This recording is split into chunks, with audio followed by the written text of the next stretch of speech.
Hi, everyone, and welcome back to the Product Tales podcast.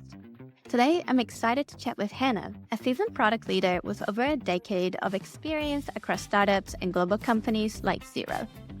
Hannah spent more than 5 years at Xero, where she grew from product manager to group product manager, leading platform teams and driving product thinking across technical teams. Before that, she worked in product roles in the UK, including owning critical CRM systems across telecom and service teams. She's now a platform product lead at Totara Learning and also works with companies as a fractional CPO, helping them scale to strong product leadership and strategy.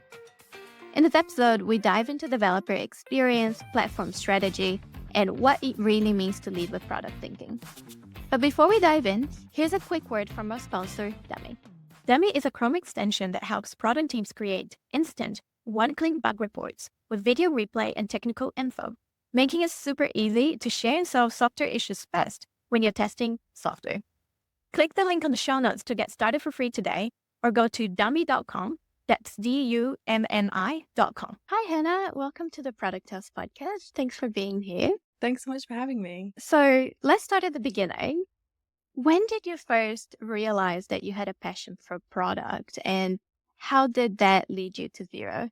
So I started working in product unofficially at American Express. That wasn't my job title. I was a learning and development specialist. I was the expert in the software that I was training, and it was built in-house, and I was training it to my fellow colleagues in the lifestyle teams at American Express. So when it came to iterate on that product, they asked me to come in and give them, what are customers saying about it? What are their pain points? What do they need? What are their requirements? And then I was in meetings with engineers and project managers, and they were asking me, what are the priorities of these requirements? And it was so fun being strategic and working all of that out and really using my customer expertise in another way that I hadn't done before. So after that job, I just looked for product roles after that, and I've been in product roles ever since. Amazing. And tell me a little bit more about your product journey up until now. So after American Express, you started at Xero, and then you spent quite some time there, and then what? So after American Express, I worked with a telecommunications company in Bournemouth. Both of these roles were in the UK. And I was the product owner of a CRM, which the whole business ran on from sales right through to service. So that was really interesting. And that gave me more of an insight in balancing what everybody wants, because it wasn't just one customer. I now had about 10 different teams all saying that their thing was the most important thing for me to work on first. And I worked with them. So it was a really good exercise in people pleasing, basically. You can't do that as a product person. We all know that now. And then I decided to come to New Zealand, and I was hired by Xero and moved over to Wellington, and I was there for just over 5 years. And that was a really great journey because I got to really see what good looks like at a product company. I had several roles there. I was a product manager. I was working with technology and product operations in projects at one point.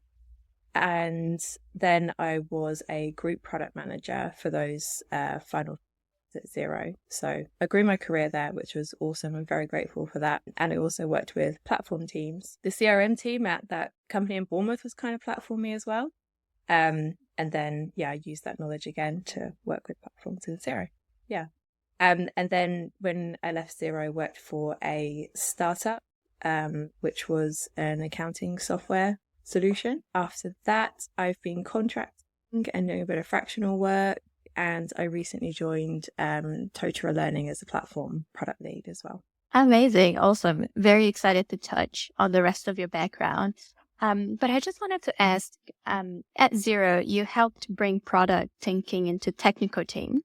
How did you make that work? Was that difficult? Was there any challenges there? Yeah, it was difficult, I think, because there hadn't been strong product thinking at a leadership level before. There was a couple of problems where I think the product managers were like really raring to have long-term strategic plans, but they didn't know quite how to get there just yet and have the support and structures in place, because it was a very reactive environment, where it was reacting to the problems of the business. And for the engineering teams, they'd basically created their own technical solutions in-house to solve all the problems, because what we needed didn't exist yet. But they'd got to a point where now that was kind of all we were doing, was like trying to maintain these systems and fix them and make them better for people. So it was a really great time for product leadership, myself, to come in and really look at what do we own, what's holding us back, what's making us slower, what does the business actually need from us right now. And so understanding their pain points of what they were struggling with in engineering and in product, it was actually quite a good transition to be like, well, if we transition more to like long-term strategic planning and product thinking, and we just like open up our minds to what could be potential solutions without worrying about just using what we currently own, then like the world's our oyster. Like, what do you want to do? Like, it's a more exciting proposition than just being like, cool, keep grinding and keep doing what you're doing. Keep building just on make what it you better. have. Yeah. So it wasn't too much of a struggle, but that understanding of the current pain points was really the key to then seeing how product could actually help solve those problems and give us a more motivated and strategic team where everyone felt, because at the end of the day, everyone just wants to know they're making an impact. They're coming to work and they're actually making something happen and making something better. And so with product, we were able to show that and then also see the results afterwards. And for some people that are listening in and they're wondering, what does product thinking really mean? Like, what's the difference between having a strategy like, oh, we're going to build this thing versus actually incorporating product thinking? Can you talk a little bit more about that? Yeah, sure. So for me, product thinking is like products are representative of the customer and the business. So there's kind of two really key areas there for me, which is really understanding the business problem and goals and vision and where we're going and what the gaps are to get there.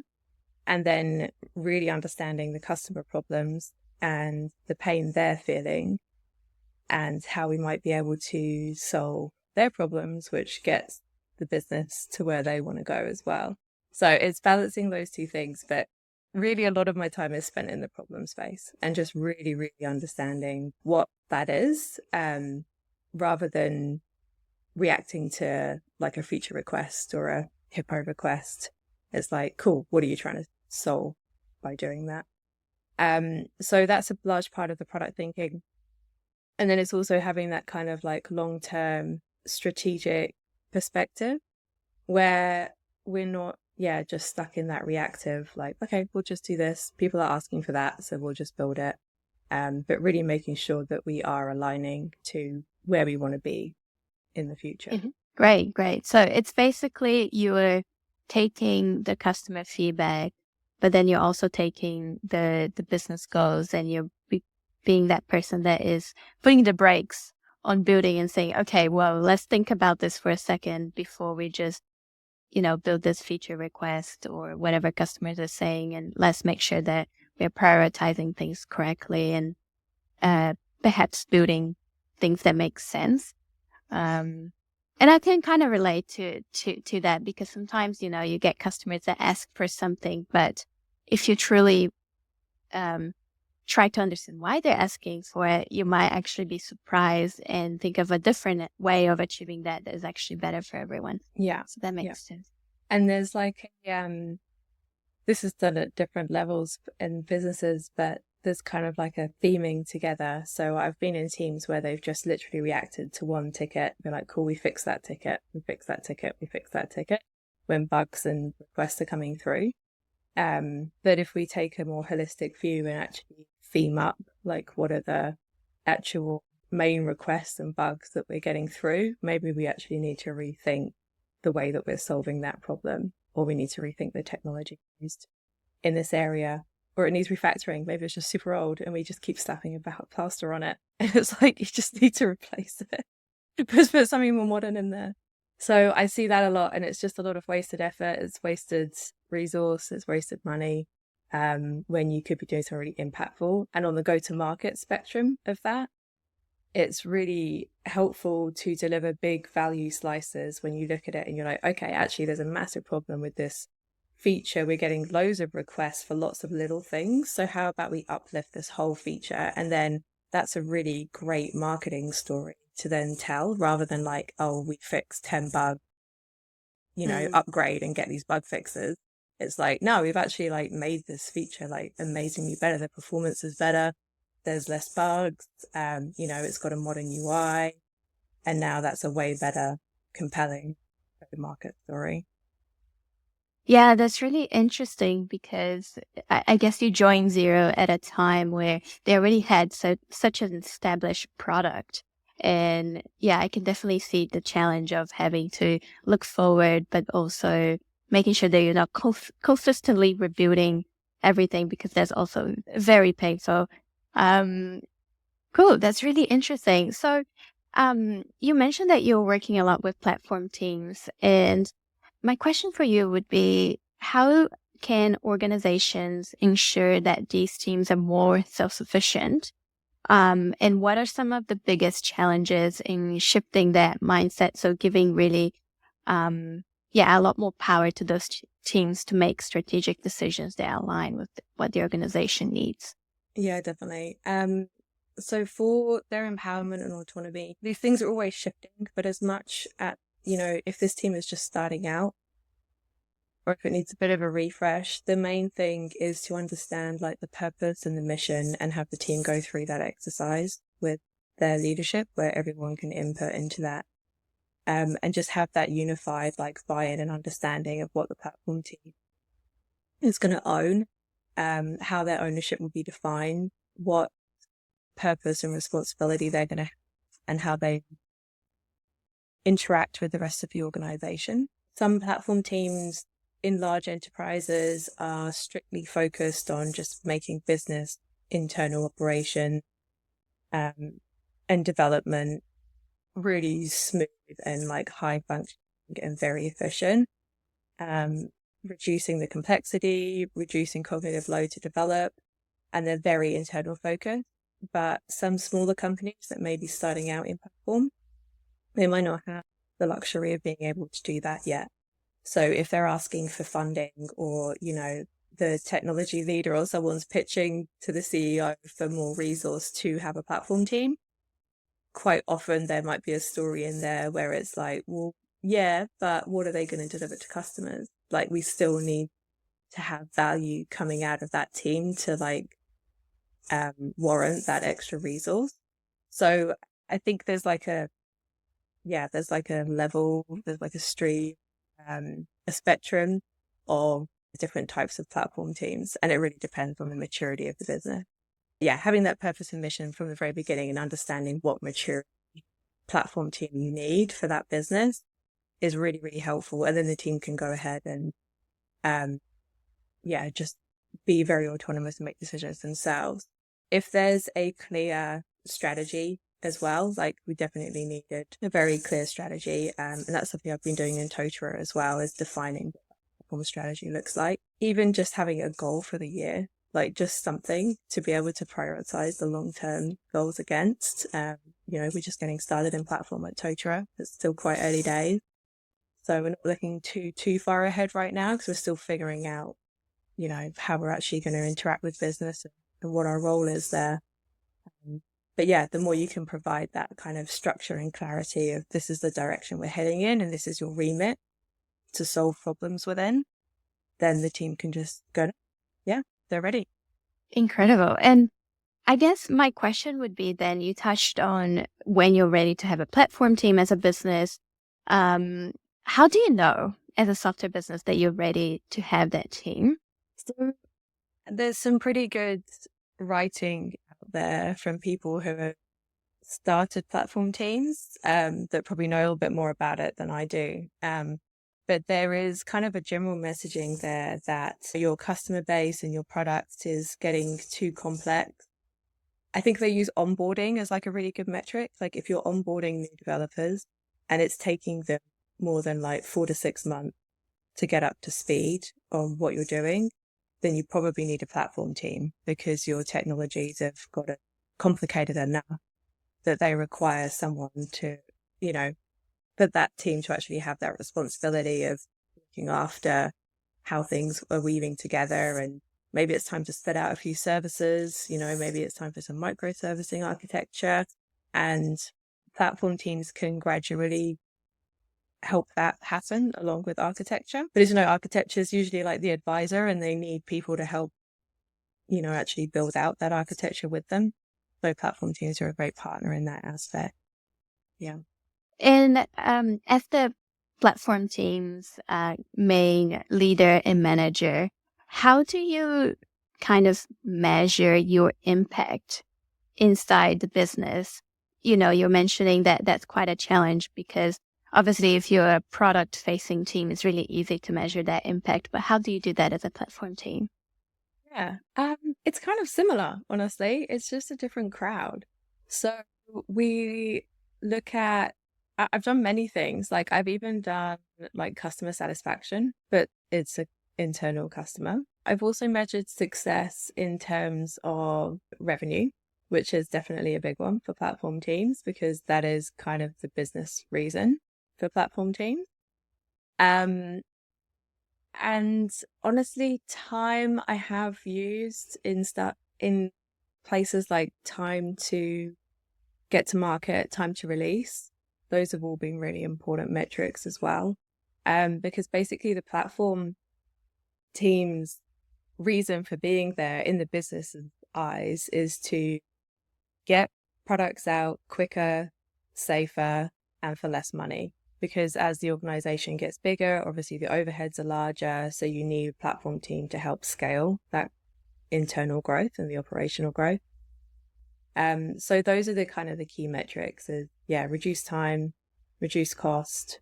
And this is a really difficult one, but it's probably the most important is the developer experience and reducing cognitive load. And I haven't found a good way to measure that yet. So if anyone has any tips, please comment and let me know. What have we done? We've done just like general gut feels. And while it's not a scientific measure, product is an art. So, but that's been good because, for instance, when I was at Xero, we just did this wasn't even a platform team. This was actually in a customer facing product team, but we improved our test suites. And it actually had a huge knock-on effect to the rest of the business because they often had to run our tests to release their software if it was interconnected. So we did a proof of concept, and I think the QA, shout out David McGann, said that we should measure in smileys and frowns. So we would like talk to people and be like, how annoying was it and how much is it less annoying now? And then we just had like a smiley and frown chart that showed an increase and decrease. So obviously that was qualitative, but you take what you can get in product. Talking about developer experience, do you think that the developer experience within an organization has a direct impact on product quality? Yeah, absolutely. The people are the most important things in a business. Most important assets. And if they have reduced cognitive load, if they're not stressing out about because they're having to build everything from scratch, the upside is huge. Like it's totally different. I've been in, for example, a startup that had a product that was about 10 years old. It was, pretty legacy, pretty monolithic. And we were trying to make improvements in it. And I do think the developer experience was really hard. And it was very hard for them in that kind of environment to do the right thing, which was, to have really great quality and have excellent testing in there.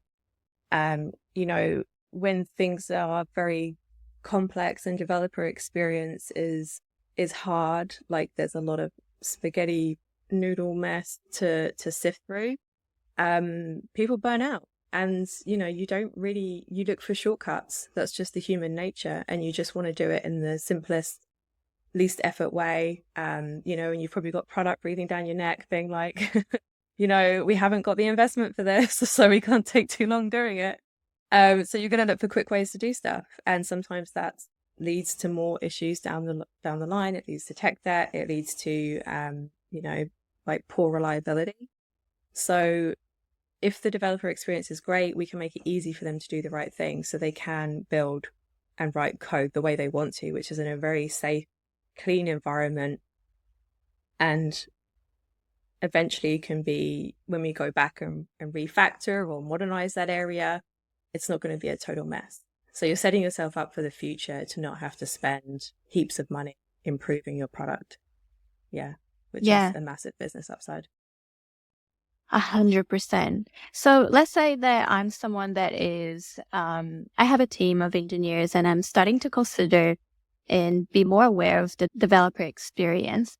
What are some of the key things that I should be thinking about? And, one of the reasons why I'm asking this is because it's really easy to think, developer experience, I should give them like ping pong tables and like really good like food at the office, which is totally not the case, right? So what are some of the key things that I should be thinking about? So I think it's really listening to your developers and the technical leads and your architects. If you're a leader and you maybe don't necessarily have like a technical background, some of the signals that you can look for are how long is it taking for developers to onboard in your organization and get to grips with your technology.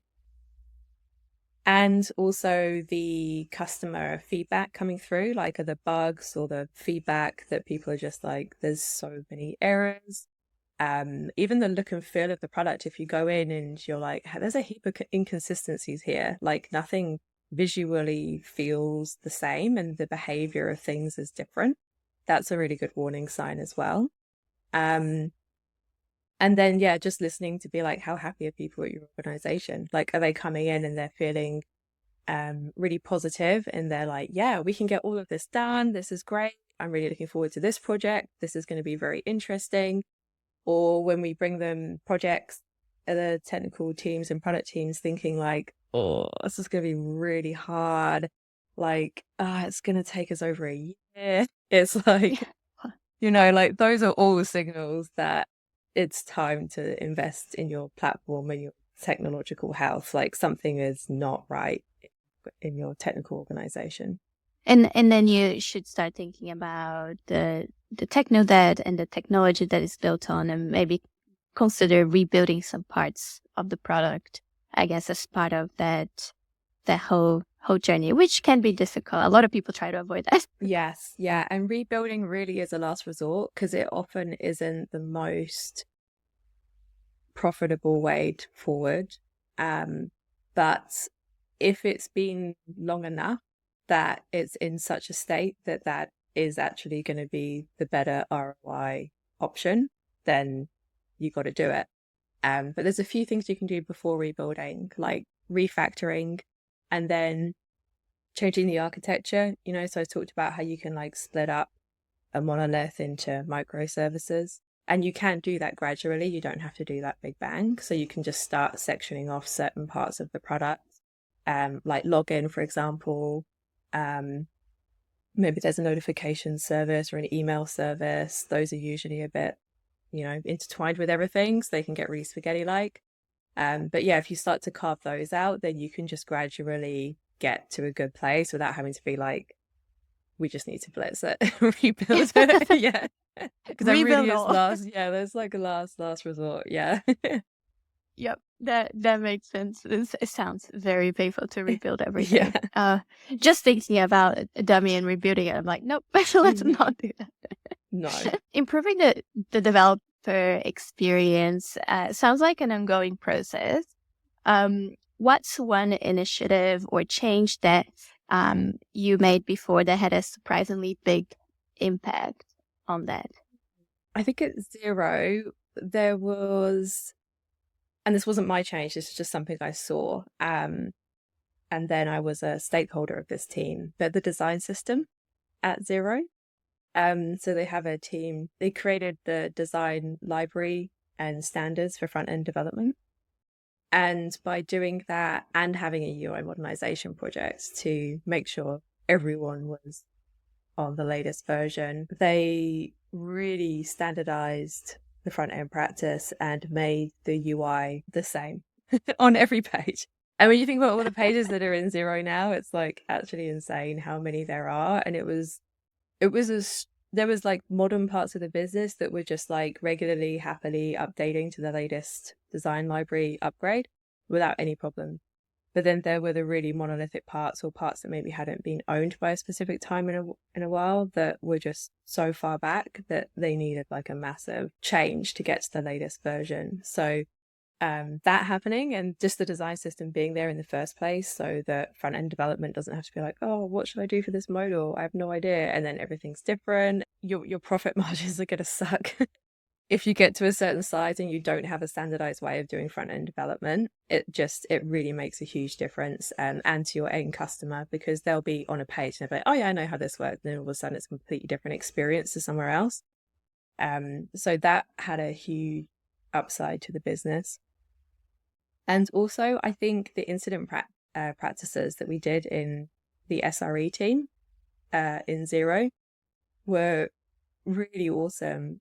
I learned a lot through that, because I was kind of thinking like, incidents, maybe like if we solve this, that's more just for the developers because they'll understand what's going on. And then the more I kind of looked into it, and the more the team educated me in how important incidents were and a good practice was in this area, I realized how much of an effect that actually had on the end customer, in terms of them not just getting stuff fixed quickly, but actually having an understanding of like why it happened and being communicated to throughout that process. Like when we think about these internal processes, there's a part of it that always gets back to the customer. And, we integrated the comms team into what we were doing and had processes of like, okay, this is how we're going to communicate this to the customer and let them know what's happening.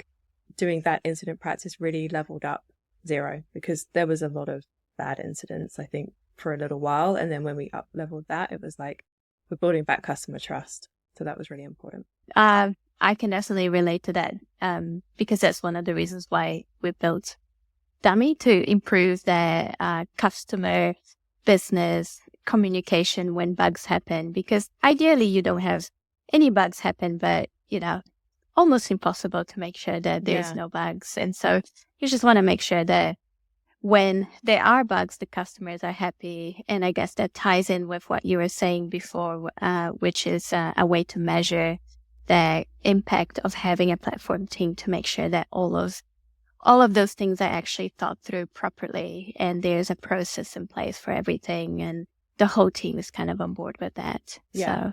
Yeah, definitely. And it's the way you react to something. Like, as we know, even in our personal lives, you can't stop like bad things from happening, but it's how you react to them that's just everything. And that will build you trust with your customers. And so even when the, stuff does happen and issues arise, they're still going to feel loyal and like they're being taken care of. And did you find that the thing that they wanted to hear the most was to know that their problem was received, and then that they were getting updates on what was going on, or getting it fixed as soon as possible? What was the biggest thing for the customer?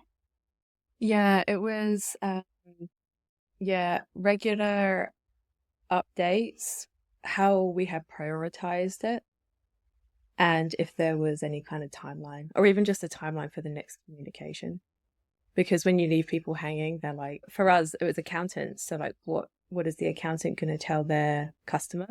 So especially in B2B, it's even more stressful, because they're like the middle person where they're being affected by this, but their customer's going to blame them if they're late. So yeah, for them, it's just like, I need to know at least when you're going to update me next. So that was a big part of the comms too. Interesting. So just having the security of when they're going to hear from you. That's really interesting. And shifting a little bit from developer experience and talking a little bit more about leadership. So you've obviously led teams in both startups and larger organizations like Xero. What's one leadership lesson that applies no matter the size of the company, you think? I think it really is like the people, like taking care of your people, no matter what size organization you're in. If your colleagues and your employees can turn up and they believe in your mission and they feel valued and heard by leadership, then I don't think there's anything you can't achieve. Like, you can train technical skills, you can't train someone to get on with you. You can't train someone to be like, to fit in your culture. Like, they either do or they don't. You either vibe or you don't. So I think it's really important just to make sure that you have the right team around you. Yes, you want the right skills and experiences to help you, but there's no point having like the most skilled engineer or the most skilled designer in your team if like they're just not a part of your culture and it doesn't feel like they're a part of your team. And as a leader as well, like if you create an environment where people want to show up and hang out together and they enjoy working together, it just makes all the difference. You know, like I've left very high paying, what sounded like awesome jobs because the culture and the team and the people just weren't for me. And it just, you know, I was even doing great work, but it wasn't a nice environment to be in. So the more that you can just create like a really collaborative, awesome environment in any size company, that is gonna just do like wonders for the success of the company. And that's obviously quite a, I think a complex thing to achieve, but do you have any quick wins of what you can do if you're feeling like maybe your team is not doing so well, not all those like that align with each other? What can you do to help improve? Yeah, so as a leader, I think best thing that we can do first is look to ourselves and be like, how am I showing up as a leader right now? Am I showing up like really stressed and like I don't have time for people, not listening? Or am I actually feeling pretty good and I don't understand where this is coming from? And if so, like, let's find out. Let's ask the people in the team, like, what are you experiencing? Like, how is this environment for you? Like, what do you need to have the best environment that you can do your best creative, you know, most relaxed work in? So I think it's a bit of just diagnosing. And if it's, you know, coming from you internally and it's something you're passing on, or if something's happening in the team that maybe you're not aware of and you need to face into. Yeah, that totally makes sense. And doing that work as a leader to really look inward before looking at the rest of the team can be quite daunting as well, because sometimes you find some stuff, oh, actually, maybe I'm not that self-aware of that one thing. But that's really, really good advice to start with yourself and then look to others in the team and lead by example. So when talking about, you know, working in those two different environments, so smaller startup-y businesses and more established software businesses, what's the biggest difference between how you lead in those different environments? I mean, you mentioned that there's one thing in common, which is the quality of the team and the people that you're working with. But is there any difference in leadership? Yeah, definitely. I think the problems are a little bit different. They're at different scales anyway. And the way that you solve the problems is different. And the like relationship between leadership and the team is really different because it's so much closer. You know, often there's be like the chief, the CEO, there may be a CPO, but sometimes it's just a CEO, a product manager, a designer, some engineers. It really depends on the size of the business, but sometimes it's a really small team and you're all just working together and there's not really any hierarchy. We're just one team. So CEO founder relationship also is like pretty different. I'd say it's really different from having, you know, like a VP manager if you're working in an enterprise, because they are intrinsically linked and connected emotionally, financially, like in every way to the startup. So it's a really different game. Like, it's a more complex relationship in that way, because, you know, with a VP of product. If at an enterprise, you'll be talking to them, but at the end of the day, they've finished their job and they're going to go home. Hopefully they might not think about it too much because they're not getting paid anymore for that time. And, it's not their company. So it's like, yeah, it's all right. I'm doing what I'm asked and I'm making sure I'm doing my job and that's all good. And then I go home.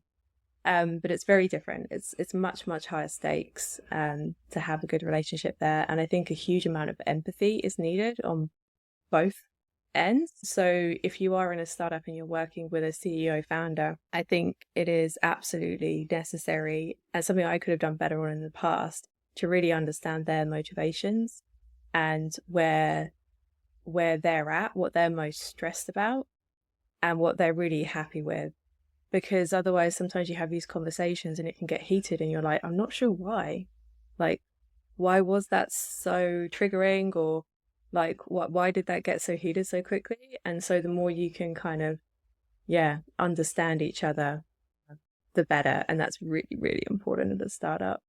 But also as a CEO founder, I would just say the best thing you can do for yourself and the team is just stay as regulated as possible. And I know it's really hard, but I think that really is the key to having that relationship work with the people that you included in your team, is to make sure that you are regulated before you talk to them, and then have much better constructive conversations. Yeah, 100%. I think that the passion that everyone in a startup team has can actually sometimes lead to people going, no, we really need this one thing. Yeah. And then the other person goes, no, it's not really that thing, it's the other thing. But, realizing everyone's in the same team and you're actually really just trying to solve this really painful problem for a customer. And maybe you have different opinions and you're maybe clashing because I guess you just really care about this. Yeah. Is something that for me personally as a founder, like really helped me empathize with my own team and think, this person really cares, and I'm really lucky to have this person in my team caring so much about the product and what we're doing. And maybe we don't agree on the approach, but ultimately, having the empathy go both ways, I think it's really important. So that's great. And just great advice. I think for everyone involved to be open to just trying something as well. Because the worst thing you can do in a startup is stay still and be stagnant and be like paralyzed by, the clash of opinions that you mentioned. So I think there always needs to be willing to just be like, you know what, let's give it a go, your decision. And then if it doesn't go so well, I'm going to try my idea. Yeah, that's and just true. like give it a time count, run some experiments, and just go by the facts. Yep. Yeah, that's really good advice. I think sometimes if you have a strong opinion, you have to have the courage to say, look, I have a strong opinion on this, but I could be wrong, and I'm willing to be wrong. And as long as you're willing to be wrong, it's all good, because then you can look at it and say, actually, that wasn't the best decision. We'll change it now. Yeah. But yeah, I was, I don't know where I read this the other day, but somebody was saying that a founder needs to be a little bit of a dictator. Mm-hmm. And I thought, that's, it's so confronting hearing that, because you don't want to be a dictator, but you kind of sometimes you have to make hard choices, like you said, to keep moving. Yeah, you have to be the final say. Yeah, it was good. Yeah. And then with the difference in the problems and solutions, with enterprises, it's more about like optimizing, like, okay, how can we optimize the bottom line?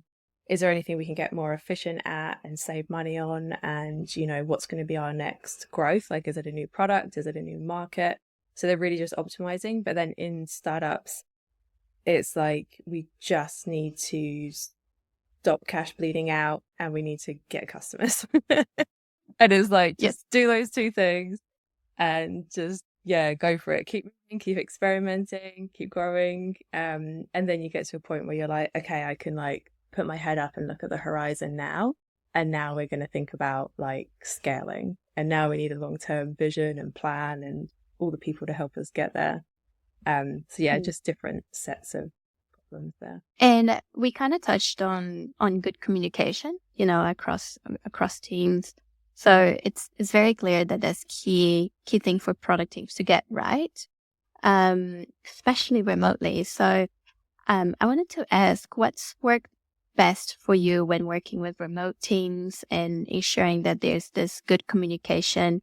How do you keep the teams across time zones connected and productive towards the same goal? Yeah, I think it's quite a boring answer, but it's just facts. It's making sure that everything you do is super transparent and available for self-service. So people don't have to go chasing and hunting around for information. AI is going to really help us do this. So that's cool. It's about having everything ready. So when you've got your strategy on a page, for example, I've got one of those in my teams. I always have a strategy on a page so that we can just come back to it whenever we're feeling a bit lost or unsure of priorities. Make sure that's in a place that's super visible and accessible. Everyone's got it bookmarked and you can go back to it at any point if anyone's feeling a bit unsure about what we're doing. And then having not too many tools. Like, I think that's the biggest mistake I've seen since COVID and since there's been more remote async work, is just throwing a myriad of tools at something. And I think it's really about, like, what suite are you going to use? Like, are you using Google? Are you using Microsoft? Are you using Slack? Has loads of stuff in it now, like canvases and meeting notes. And just like sticking with it, just so you have like one place, keep it as simple as possible. Maybe it's a Notion and you just chuck everything in that. So as much as you can, just having like one central tool for everything, where you go for any updates and any asynchronous work, and making it a habit. Like, it has to be a habit, it has to be ingrained into the culture of, like, we had a meeting, so maybe we recorded it because there's people outside of the time zone that need to catch up on it when they wake up. And just having it like after a meeting, boom, recording goes in, notes go in. Okay, cool. So you've got like 5-10 minutes after every meeting to just make sure that all of the resources are available for everyone else at the company who needs to see it. And also big shout out to Gather, who is awesome software. I don't know if you've seen it. No. It's super cute. It's like pixel art virtual office, and you can have your whole team in there, or, you know, if you've got a big organization, you can have small rooms for each team, and you have your little character and your desk, and you get to customize it how you want, and you can customize the office. And it's really cool because you can communicate in there as well. And that's been a game changer at Totara. We've been using it because we're a distributed team, and I've got 2 teams in platform now as well. So for me to have both teams in there has been awesome. And you can literally just get your little character and go tap someone on the shoulder, and just like you would in the office, or you can grab them for a chat. You can go into meeting rooms together and you can just visually see each other. And from time to time during the day, I'll look in there and I'll see my teammates talking. So it's just really nice because it feels like even if you're not collaborating that day, you've got your head down in focus work, you can see that people are talking and collaborating and sharing. And it's just nice to have a visual reminder that, you know, the team's there. And if you need to go tap someone on the shoulder, you can just do that. Yeah. So things like less that. isolating. Yeah. And I think fun is probably a really, really big part of making asynchronous communication successful. Like, the more fun you can make it, you know, and that it's like nice and easy to do, like with Gather, like it's a joy to use. I wouldn't say using Confluence is a joy to use. That feels like I'm writing documentation. But, you know, something like Gather is a really awesome tool because, yeah, it just makes it fun, and I'm just more inclined to want to use it. Oh, that's awesome. And I'm really curious about what you mentioned of one strategy on a page. Yeah. Can you tell me a little bit more about that and what it is, what it looks like? Yeah, for sure. So for the strategy on a page, this is really something that I think I nailed more when I was consulting. So I was doing some fractional work and some contracting since 2024, beginning of. And I found that it was really helpful for me to share back my understanding of where the company wanted to go and where they were at the moment. And so within my first kind of 6 weeks, I would just create the strategy on a page and then share it back to leadership to kind of test my understanding. And then sometimes it would get used as well, and they'd be like, cool, we actually didn't have one of these. So this is now our strategy. They're like, okay, we're good. And then you can keep iterating on it with them as you find out more information. So the strategy on a page is literally, it's just a box. I made mine in Miro, but you can put it on a slide or whatever you want to do with it. And it's very, very small, simple. It just has a few words in it. And I start at the top with the organization's vision. And then depending on the size of the business, you might have a few more boxes because you might need to drill it down into teams somewhere. But for me, with the company I was working with and with Totara, I've kept it very simple. It's just vision, mission or purpose. They're kind of intertwined. The goal for the year, who they serve, what problem they solve. And then I have a couple extra boxes at the bottom of mine where I say, I put the quarterly goals as well. And then I usually share those with quarterly planning. So at every quarterly planning session, we'll look at the strategy on the page again and then decide, okay, this quarter, this is the most important goal that's going to help us reach that overall annual goal and then the vision. Yeah, that's so important. We have a version of that as well. Interested to hear your thoughts on this. Do you find that you have to change your strategy on the page often? Or is that something that most things stays the same, but maybe every quarter you kind of review the quarterly goals and you change them up? How often do you revise it? Yeah, there's a lot of revisions when I first make it. With the startups, not so much, because I feel like some of the startups and smaller businesses I've worked with haven't had, a product work with them before. So they didn't have this kind of structure to their strategy. It was more just very like commercial goals, like revenue goals that they were working with. So with them, it was kind of less revisions. They were like, sweet, this is something we can immediately start prioritizing too, and is immediately going to be beneficial. But for example, like with Totara, because it's already quite a well-established business and there was a lot for me to understand in the first few months of being there about how it worked and who the customers were and like how many products we had and what we could do with them and what the ownership of platform would be, because platform in itself was quite a new concept there. So we were still figuring that out as well. So with them, there's been a lot of revisions at the beginning, but now I haven't touched it for about 6 weeks. So yeah, I think we're in a better place now. But we'll have quarterly planning in a few weeks. I mean, yeah, in probably about a month. So we'll review it again and then I'll let you know if there's any changes. Yep, fair enough. And let's say I'm new to a team and I realize, this, strategy on the page is a great idea. I really want to implement it. But I don't want to step in the toes of, the leadership team. How do you approach kind of bringing the subject up if there's no like strategy on the page yet, and you see that the team maybe needs it? Yeah. What's your best advice for that? I don't believe in stepping on toes. I believe you should just go ahead. If you've got a good idea and you want to do it, then you should just do it. And if someone gets annoyed at that, that's kind of their problem. And they should manage their own emotions. Fair enough. And give you direct feedback and say, you know what, I appreciate what you did. That was my job. And then cool, move on. But I always think if you want to just do something, just do it. And yeah, and then just see what happens. Just take leadership, because quite often in organizations, it's usually vast majority of cases I've done it has been welcomed, because it's like, I actually didn't have time to do that. This is a great starter. I want to continue this work forward, but can I, use what you've worked on and we can do this together? It's never been a negative thing for me in the past to do it. But if you are worried about it, if maybe the culture isn't too great at the company you're working at, or, you're very new to the role and you're not sure what the boundaries are yet, then I would say just framing it as I had, in terms of, this is a learning exercise for me. And I want to reflect my understanding of what the company strategy is and how we're going to get there. And this is what I've created. Can you give me feedback? Am I on the right track here? This is a tool to kind of help that conversation and then to gain more understanding. If you do get feedback and they're like, oh, actually, that's not our ideal customer profile, this is, then great, you've learned something. And they've seen leadership from you because you've gone ahead and just done it. But you're not presenting it as in like, I've created our strategy on a page. Yeah.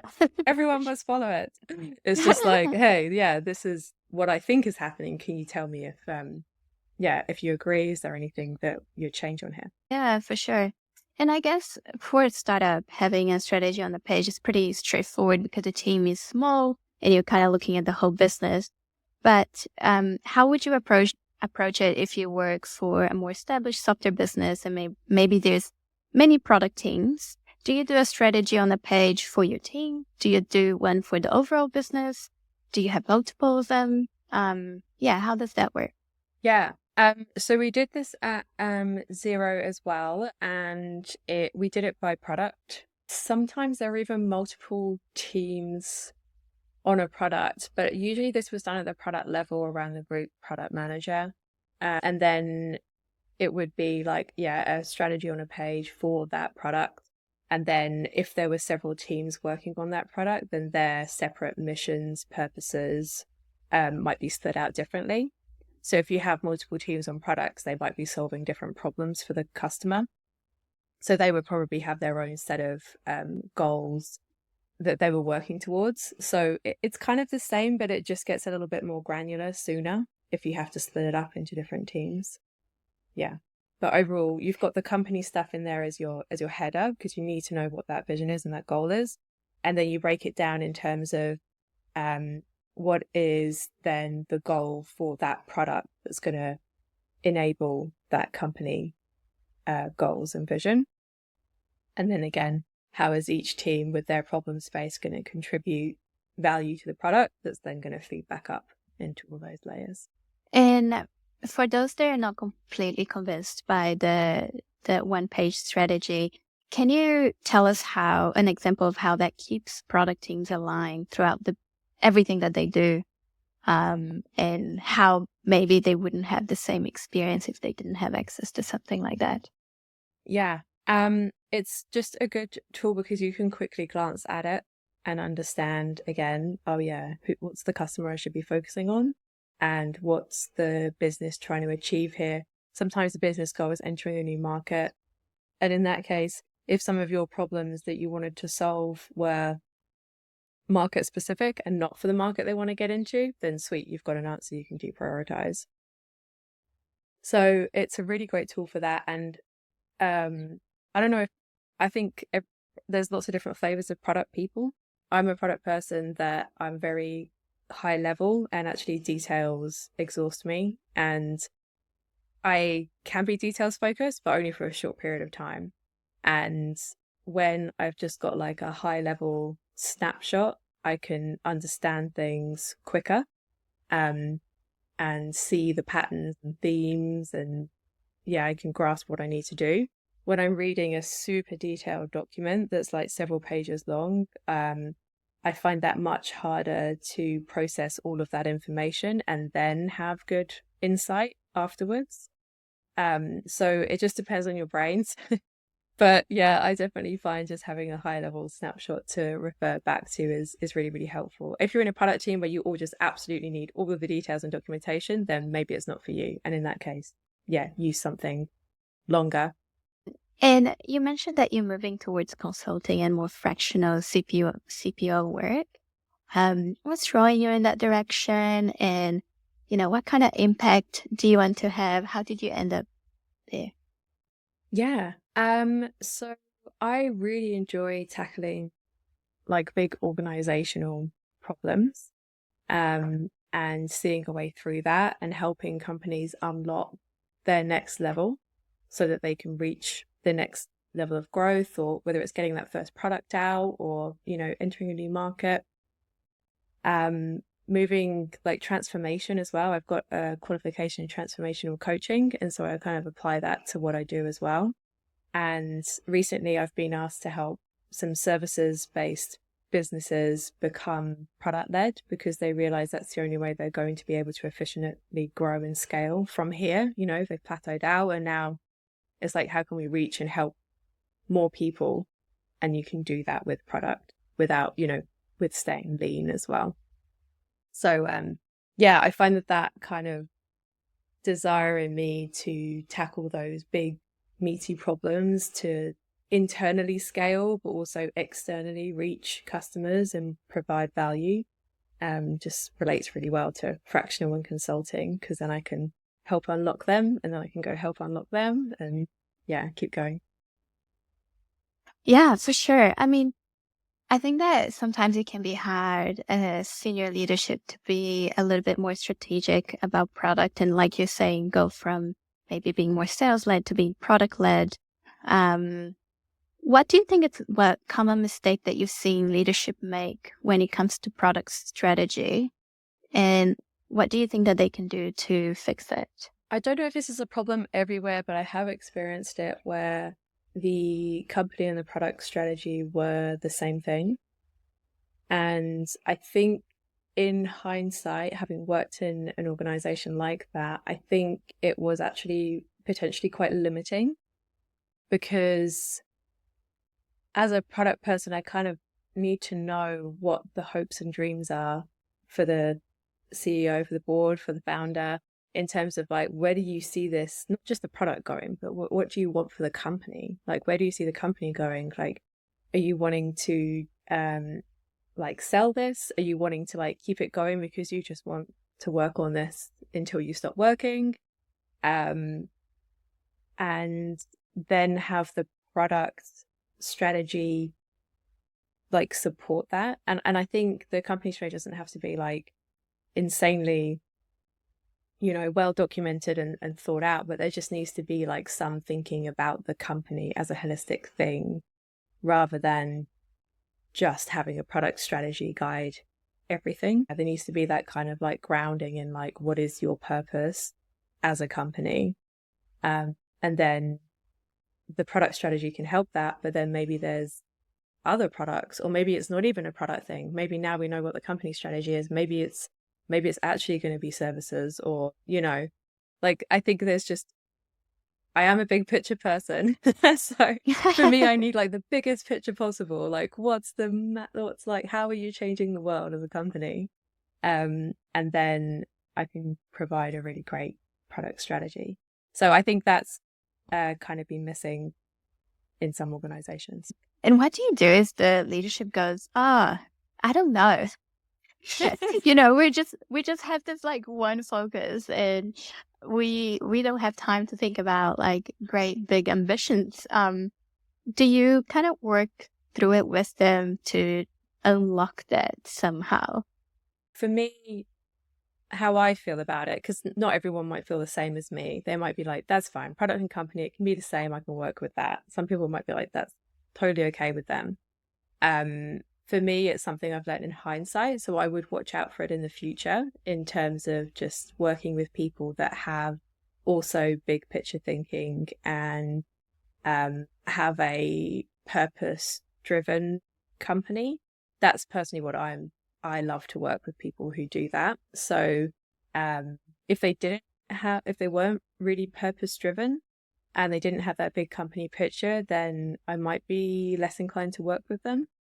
Or I could offer some help and be like, this is, I liked working with purpose-driven companies. So maybe we could explore that together, or, is that something that you even want? Like, do you want to explore what your purpose of the company is? Do you know what the future of your company is? Then yeah, I can explore it with them. But I think if they're not purpose-driven, then yeah, that was probably be a bit of an amber flag for me to maybe pick a different company to work with. Yeah, very interesting. And just, last question, right? Routing it all back to the beginning. If there's someone that wants to break into product management, what's your best piece of advice of how to do that nowadays? Yeah, how to break into product management. I think if you're working your way up into product, so let's say you're coming from like a BA position or engineering, like you're an individual contributor at this point and maybe fairly early stage career, and you're wanting to get into product, I would say the closest that you can get to working with an engineering team as possible is going to help you just get into that product owner, product manager role. It's very, very, very difficult to work with an engineering team for the first time as a product person and just be expected to know how to do that and how an engineering team works and how software development works. So the more you can integrate yourself into that process, the better. And maybe it doesn't have to be directly with an engineering team, but even if you're just part of that software development process and you understand the cadence of it and the challenges of it and you know what it looks like when product and software delivery is happening well, then that's going to set you up for success. Also really practice managing up and your messaging and communications, because as product people, we have to talk to like almost everyone in the business all the time and customers. So your messaging and how you communicate effectively is everything. It's like 90% of your job. So getting feedback on that early in terms of what works and what doesn't, and then really refining the way that you do that would be excellent. And then if you're coming from maybe like another leadership role and you want to transition into product, then again, really making sure you understand the product and software cadence, and how you manage up to C-suite executives in terms of product, what you need to be mindful of in your communications for that. And I think just understanding that product, it's very all-encompassing. So you have to have really, really good boundaries in terms of like your working hours, but also how much you care about each thing that's under your remit. Because there's so much that you could care about and that you can improve. You've got a huge spectrum of things that you can work on. So you need to have a really good internal system of how you're going to prioritize and what you're going to care about, and what kind of flavor of product leader you're going to be, because there's a lot to choose from. It's quite a big journey. Hey, thank you so much, Hannah. It's been lovely to have you on the podcast. I'll leave Hannah's info on the show notes in case anyone wants to get in touch and have her be your CPO. But yeah, thank you so much. Really appreciate it. It's been great to chat. Awesome. Thank you. I really enjoyed the conversation. Thanks for having me on.